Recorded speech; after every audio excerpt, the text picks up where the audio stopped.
Bacaan Alkitab 9 Agustus 2021.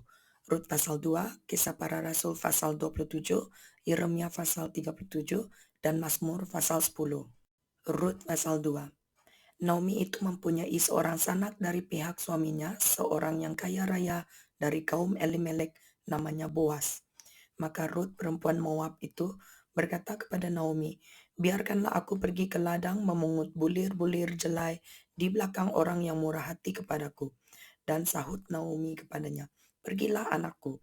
Pergilah ia lalu sampai di ladang dan memungut jelai di belakang penyabit-penyabit. Kebetulan ia berada di tanah milik Boas yang berasal dari kaum Elimelek. Lalu datanglah Boas dari Betlehem. Ia berkata kepada penyabit-penyabit itu, "Tuhan kiranya menyertai kamu." Jawab mereka kepadanya, "Tuhan kiranya memberkati Tuhan." Lalu kata Boas kepada bujangnya yang mengawasi penyabit-penyabit itu, "Dari manakah perempuan ini?" Bujang yang mengawasi penyabit-penyabit itu menjawab, "Dia adalah seorang perempuan Moab. Dia pulang bersama-sama dengan Naomi dari daerah Moab." Tadi ia berkata, "Izinkanlah kiranya aku memungut dan mengumpulkan jelai dari antara berkas-berkas jelai ini di belakang penyabit-penyabit." Begitulah ia datang dan terus sibuk dari pagi sampai sekarang, dan seketika pun ia tidak berhenti. Sesudah itu berkatalah Boas kepada Rut, "Dengarlah dahulu anakku, tidak usah engkau pergi memungut jelai ke ladang lain, dan tidak usah juga engkau pergi dari sini. Tetapi tetaplah dekat pengerja-pengerja perempuan. Lihat saja ke ladang yang sedang disabit orang itu. Ikutilah perempuan-perempuan itu dari belakang, sebab aku telah memesankan kepada pengerja-pengerja lelaki, jangan mengganggu engkau. Jika engkau haus, pergilah ke tempayan-tempayan dan minumlah air yang dicedok oleh pengerja-pengerja itu." Lalu sujudlah Rut menyembah dengan mukanya sampai ke tanah dan berkata kepadanya, "Mengapakah aku mendapat belas kasihan daripadamu sehingga Tuhan memperhatikan aku, padahal aku ini seorang asing?" Boas menjawab, "Telah dikabarkan orang kepadaku dengan lengkap segala sesuatu yang engkau lakukan kepada mertuamu sesudah suamimu mati, dan bagaimana engkau meninggalkan ibu bapamu dan tanah kelahiranmu, serta pergi kepada suatu bangsa yang dahulu tidak engkau kenal. Tuhan kiranya membalas perbuatanmu itu, dan kepadamu kiranya dikaruniakan upahmu sepenuhnya oleh Tuhan, Yahweh Israel, yang di bawah sayapnya engkau datang berlindung." Kemudian berkatalah Rut, "Memang aku mendapat belas kasihan daripadamu, ya Tuanku, sebab Tuhan telah menghiburkan aku dan telah menenangkan hati hambamu ini, walaupun aku tidak sama seperti salah seorang hamba-hambamu perempuan." Ketika sudah waktu makan, berkatalah Boas kepadanya, "Datanglah kemari, makanlah roti ini dan celupkanlah suapmu ke dalam cuka ini." Lalu duduklah ia di sisi penyabit-penyabit itu, dan Boas mengunjukkan berti gandum kepadanya. Makanlah Rut sampai kenyang, bahkan ada sisanya. Setelah ia bangun untuk memungut pula, maka Boas memerintahkan kepada pengerja-pengerjanya, "Dari antara berkas-berkas itu pun ia boleh memungut, janganlah ia diganggu. Bahkan haruslah kamu dengan sengaja menarik sedikit-sedikit dari onggokan jelai itu untuk dia dan meninggalkannya, supaya dipungutnya. Janganlah berlaku kasar terhadap dia." Maka ia memungut di ladang sampai petang, lalu ia mengirik yang dipungutnya itu, dan ada kira-kira seeva jelai banyaknya.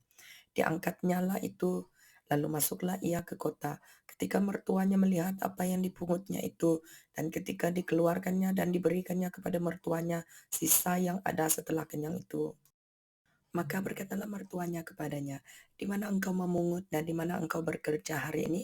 Diberkatilah kiranya orang yang telah memperhatikan engkau itu." Lalu diceritakannya lah kepada mertuanya itu pada siapa ia bekerja, katanya, "Nama orang pada siapa aku bekerja hari ini ialah Boas."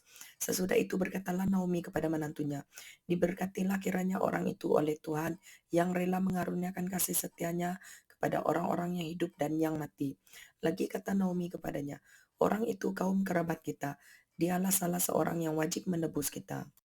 Lalu kata Rut perempuan Moab itu, "Lagi pula ia berkata kepadaku, tetaplah dekat pengerja-pengerjaku sampai mereka menyelesaikan seluruh penyabitan ladangku." Lalu berkatalah Naomi kepada Rut, menantunya itu, "Ya anakku, sebaiknya engkau keluar bersama-sama dengan pengerja-pengerjanya perempuan, supaya engkau jangan disusahi orang di ladang lain." Demikianlah Rut tetap dekat dengan pengerja-pengerja perempuan Boas untuk memungut sampai musim menuai jelai dan musim menuai gandum telah berakhir. dan selama itu ia tinggal pada mertuanya. Kisah Para Rasul pasal 27. Setelah diputuskan bahwa kami akan berlayar ke Italia, maka Paulus dan beberapa orang tahanan lain diserahkan kepada seorang perwira yang bernama Julius dari pasukan Kaisar. Kami naik ke sebuah kapal dari Adramyttium yang akan berangkat ke pelabuhan-pelabuhan di sepanjang pantai Asia, lalu kami bertolak. Aristarkus, seorang Makedonia dari Tesalonika, menyertai kami. Pada keesokan harinya kami singgah di Sidon. Julius memperlakukan Paulus dengan ramah dan memperbolehkannya mengunjungi sahabat-sahabatnya supaya mereka melengkapkan keperluannya. Oleh karena angin sakal, kami berlayar dari situ menyusur pantai Siprus. Dan setelah mengarungi laut di depan Kilikia dan Pamfilia, sampailah kami di Mira, di daerah Likia. Di situ perwira kami menemukan sebuah kapal dari Alexandria yang hendak berlayar ke Italia. Ia memindahkan kami ke kapal itu. Selama beberapa hari berlayar, kami hampir-hampir tidak maju dan dengan susah payah kami mendekati Knidus. Karena angin tetap tidak baik, kami menyusur pantai Kreta melewati Tanjung Salmone. Sesudah kami dengan susah payah melewati tanjung itu, sampailah kami di sebuah tempat bernama Pelabuhan Indah dekat kota Lasea. Sementara itu sudah banyak waktu yang hilang. Waktu puasa sudah lampau dan sudah berbahaya untuk melanjutkan pelayaran. Sebab itu Paulus memperingatkan mereka, katanya, "Saudara-saudara, aku lihat bahwa pelayaran kita akan mendatangkan kesukaran-kesukaran dan kerugian besar, bukan saja bagi muatan dan kapal, tetapi juga bagi nyawa kita." Tetapi perwira itu lebih percaya kepada jurumudi dan nakoda daripada kepada perkataan Paulus. Karena pelabuhan itu tidak baik untuk tinggal di situ selama musim dingin, maka kebanyakan dari mereka lebih setuju untuk berlayar terus dan mencoba mencapai kota Phoenix untuk tinggal di situ selama musim dingin. Kota Phoenix adalah sebuah pelabuhan pulau Kreta yang terbuka ke arah barat daya dan ke arah barat laut. Pada waktu itu angin sepoi-sepoi bertiup dari selatan. Mereka menyangka bahwa maksud mereka sudah tentu akan tercapai. Mereka membongkar sau lalu berlayar dekat sekali menyusur pantai Kreta. Tetapi tidak berapa lama kemudian turunlah dari arah pulau itu angin badai yang disebut angin timur laut. Kapal itu dilandanya dan tidak tahan menghadapi angin haluan. Karena itu kami menyerah saja dan membiarkan kapal kami terombang-ambing. Kemudian kami hanyut sampai ke pantai sebuah pulau kecil bernama Kauda, dan di situ dengan susah payah kami dapat menguasai sekoci kapal itu. Dan setelah sekoci itu dinaikkan ke atas kapal, mereka memasang alat-alat penolong dengan meliliti kapal itu dengan tali. Dan karena takut terdampar di beting Sirtis, mereka menurunkan layar dan membiarkan kapal itu terapung-apung saja. Karena kami sangat hebat diombang-ambingkan angin badai, maka pada keesokan harinya mereka mulai membuang muatan kapal ke laut. Dan pada hari yang ketiga, mereka membuang alat-alat kapal dengan tangan mereka sendiri.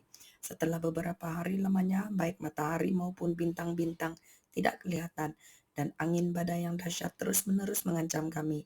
Akhirnya putuslah segala harapan kami untuk dapat menyelamatkan diri kami.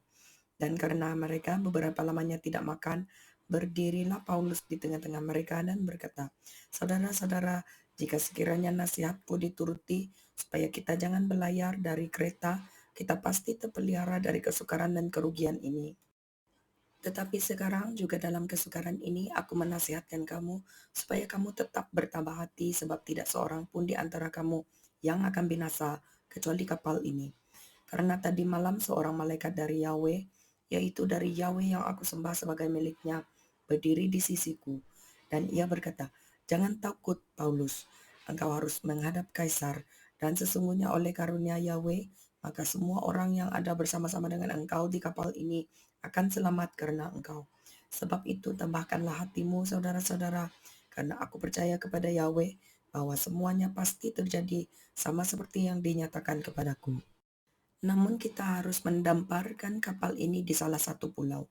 Malam yang ke-14 sudah tiba dan kami masih tetap terombang-ambing di Laut Adria. Tetapi kira-kira tengah malam, anak-anak kapal merasa bahwa mereka telah dekat daratan. Lalu mereka mengulurkan batu duga dan ternyata air di situ 20 depa dalamnya. Setelah maju sedikit, mereka menduga lagi dan ternyata 15 depa. Dan karena takut bahwa kami akan terkandas di salah satu batu karang, Mereka membuang 4 sau di buritan, dan kami sangat berharap mudah-mudahan hari lekas siang. Akan tetapi anak-anak kapal berusaha untuk melarikan diri dari kapal. Mereka menurunkan sekoci dan berbuat seolah-olah mereka hendak melabuhkan beberapa sau di haluan. Karena itu Paulus berkata kepada pewira dan prajurit-prajuritnya, "Jika mereka tidak tinggal di kapal, kamu tidak mungkin selamat." Lalu prajurit-prajurit itu memotong tali sekoci dan membiarkannya hanyut. Ketika hari menjelang siang, Paulus mengajak semua orang untuk makan. Katanya, "Sudah 14 hari lamanya kamu menanti-nanti saja, menahan lapar dan tidak makan apa-apa. Karena itu aku menasihati kamu supaya kamu makan dahulu. Hal itu perlu untuk keselamatanmu. Tidak seorang pun di antara kamu akan kehilangan sehelai pun dari rambut kepalanya." Sesudah berkata demikian, ia mengambil roti, mengucap syukur kepada Yahweh di hadapan semua mereka, memecah-mecahkannya, lalu mulai makan. Maka kuatlah hati semua orang itu, dan mereka pun makan juga. Jumlah kami semua yang di kapal itu 276 jiwa. Setelah makan kenyang, mereka membuang muatan gandum ke laut untuk meringankan kapal itu. Dan ketika hari mulai siang, mereka melihat suatu teluk yang rata pantainya. Walaupun mereka tidak mengenal daratan itu, mereka memutuskan untuk sedapat mungkin mendamparkan kapal itu ke situ. Mereka melepaskan tali-tali sau lalu meninggalkan sau-sau itu di dasar laut. Sementara itu mereka mengulurkan tali-tali kemudi, memasang layar topang supaya angin meniup kapal itu menuju pantai. Tetapi mereka melanggar busung pasir dan terkandaslah kapal itu. Haluannya terpancang dan tidak dapat bergerak dan buritannya hancur dipukul oleh gelombang yang hebat. Pada waktu itu, prajurit-prajurit bermaksud untuk membunuh tahanan-tahanan supaya jangan ada seorang pun yang melarikan diri dengan berenang. Tetapi pewira itu ingin menyelamatkan Paulus. Karena itu ia menggagalkan maksud mereka dan memerintahkan supaya orang-orang yang pandai berenang lebih dahulu terjun ke laut dan naik ke darat. Dan supaya orang-orang lain menyusul dengan mempergunakan papan atau pecahan-pecahan kapal. Demikianlah mereka semua selamat naik ke darat. Yeremia pasal 37. Zedekia bin Yosia menjadi raja menggantikan Konya bin Yoyakim. Nebukadnezar raja Babel telah mengangkat dia menjadi raja atas negeri Yehuda. Tetapi baik pegawai-pegawainya maupun rakyat negeri itu tidak mendengarkan firman yang disampaikan Tuhan dengan perantaraan Nabi Yeremia. Pada suatu kali Raja Zedekia menyuruh Yukal bin Selemia dan Imam Zefanya bin Maaseya kepada Yeremia untuk meminta, "Berdoalah hendaknya untuk kami kepada Tuhan Yahweh kita." Adapun pada waktu itu Yeremia masih bebas pergi datang di tengah-tengah rakyat. Ia belum dimasukkan orang ke dalam penjara. Adapun tentara Firaun telah berangkat keluar dari Mesir. Mendengar kabar itu, maka orang-orang Kasdim yang mengepung Yerusalem angkat kaki dari Yerusalem. Lalu datanglah firman Tuhan kepada Nabi Yeremia, bunyinya, "Beginilah firman Tuhan Yahweh Israel kepada Raja Yehuda yang menyuruh kamu kepadaku untuk meminta petunjuk. Harus kamu katakan begini, lihat, tentara Firaun yang telah berangkat keluar untuk membantu kamu akan kembali ke negerinya ke Mesir. Tetapi orang-orang Kasdim akan datang kembali memerangi kota ini, merebutnya dan menghanguskannya dengan api." Beginilah firman Tuhan, "Janganlah kamu membohongi dirimu sendiri dengan mengatakan, 'Orang-orang Kasdim itu telah pergi untuk selamanya daripada kita,' padahal mereka tidak pergi untuk selamanya. Dan seandainya kamu memukul kalah segenap tentara orang Kasdim yang telah memerangi kamu itu, sehingga di antara mereka hanya tinggal orang-orang yang luka parah, masing-masing di kemahnya mereka akan bangun dan menghanguskan kota ini dengan api." Ketika tentara orang Kasdim itu telah angkat kaki dari Yerusalem oleh karena takut kepada tentara Firaun, maka keluarlah Yeremia dari Yerusalem untuk pergi ke daerah Benyamin dengan maksud mengurus di sana pembagian warisan di antara kaum keluarga. Tetapi ketika ia sampai ke pintu gerbang Benyamin, maka di sana ada seorang kepala jaga yang bernama Yeria bin Selemia bin Hanaya. Ia menangkap Nabi Yeremia sambil berteriak, "Engkau mau menyeberang kepada orang Kasdim?" Dan sekalipun Yeremia menjawab, "Itu bohong, aku tidak hendak menyeberang kepada orang Kasdim." Tetapi Yeria tidak mendengarkan, lalu ia menangkap Yeremia dan membawanya menghadap para pemuka. Para pemuka ini menjadi marah kepada Yeremia. Mereka memukul dia dan memasukkannya ke dalam rumah tahanan, rumah panitera Yonatan itu. Adapun rumah itu telah dibuat mereka menjadi penjara. Demikianlah halnya Yeremia masuk ke dalam ruang cadangan air di bawah tanah itu. Dan lama Yeremia tinggal di sana. Pada suatu kali Raja Zedekia menyuruh orang mengambil dia. Lalu dengan diam-diam bertanyalah raja di istananya kepadanya, "Adakah datang firman dari Tuhan?" Jawab Yeremia, "Ada." Lagi katanya, bunyinya, "Engkau akan diserahkan ke dalam tangan Raja Babel." Kemudian berkatalah Yeremia kepada Raja Zedekia, "Apakah dosa yang kuperbuat kepadamu, kepada pegawai-pegawaimu, dan kepada bangsa ini, sehingga kamu memasukkan aku ke dalam penjara? Di manakah gerangan para nabimu yang telah bernubuat kepadamu bahwa Raja Babel tidak akan datang menyerang kamu dan negeri ini? Sekarang dengarkanlah, hai tuanku Raja, biarlah permohonanku sampai di hadapanmu. Janganlah kembalikan aku ke rumah panitera Yonatan, nanti aku mati di sana." Raja Zedekia memberi perintah, lalu orang menahan Yeremia di pelataran penjagaan dan memberikan setiap hari kepadanya sepotong roti dari jalan tukang roti, sampai pada waktu segala roti habis di kota itu. Demikianlah Yeremia tinggal di pelataran penjagaan itu. Mazmur pasal 10. Mengapa engkau berdiri jauh-jauh, ya Tuhan, dan menyembunyikan dirimu dalam waktu-waktu kesesakan?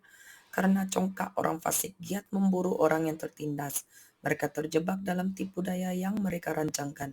Karena orang fasik memuji-muji keinginan hatinya, dan orang yang loba mengutuki dan menista Tuhan. Kata orang fasik itu dengan batang hidungnya ke atas, "Yahweh tidak akan menuntut. Tidak ada Yahweh." Itulah seluruh pikirannya. Tindakan-tindakannya selalu berhasil. Hukum-hukummu tinggi sekali jauh dari dia. Ia menganggap remeh semua lawannya. Ia berkata dalam hatinya, "Aku takkan goyang. Aku tidak akan ditimpa malapetaka turun-temurun." Mulutnya penuh dengan sumpah serapah, dengan tipu dan penindasan. Di lidahnya ada kelaliman dan kejahatan. Ia duduk menghadang di gubuk-gubuk. Di tempat yang tersembunyi, ia membunuh orang yang tak bersalah.